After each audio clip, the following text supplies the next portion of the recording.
আমরা ইনশাআল্লাহ শান্তিতে বসবাস করবো, কারো ধর্ম কেউ আঘাত দিবে না। ঠিক আছে, এটা ইসলাম। ঠিক আছে। ইসলাম মানে তো শান্তি। ইস, আমার কথাটা কইলেন তোমরা বা। হ্যাঁ,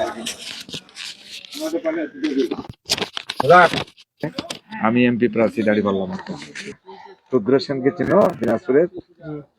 এই যে চত্বরটা আছে, হ্যাঁ, আমাদের সংগঠনে আমির জামাত আসছিল, তার বাড়িতে তার আব্বা আম্মার সাথে আমি সব কথা বলছি। কি মানবিক দেশ, হিন্দু হলে কি হলো, দেশের একটা বৈষম্য বিরোধী আন্দোলন করতে সে মারা গেছে। এই জন্য আমরা একটা এমন দেশ করতে চাচ্ছি যে হিন্দু মুসলমান সবাই যেন শান্তিতে বসবাস করতে পারে, এটাই হলো ইসলাম। কিন্তু মানুষ উল্টা বুঝায়, আমরা ভয় করি তখন কোথায় ভয় করে না না, ইসলাম মানে শান্তি। তোমার জাতের ওইসব কি নাম, ওই হিন্দু নামটা করলে আমাকে বলে জোর করে কাপড় পরাবে। না না না, এটা ভুল ধারণা, এটা ভুল ধারণা। কিন্তু তোমরা শিক্ষিত মানুষ, তোমরা হয়তো জানেন, কিন্তু সাধারণ কিছু ভোটার করে দেওয়া যাবে না। ওই ভোট দিবার যাবে না, কানে কানে কই দে, তোমার ভোটে আর ভোটটা দেয় না। আমি বলে গেলাম ইনশাআল্লাহ আমি বিরোধী প্রচারণ যদি হই, আমি এখানে যতটুকু পারা যায় একবার দি দেখো। না, ঠিক আছে। ঠিক আছে, তোমার বাড়িটা বুঝাইবা।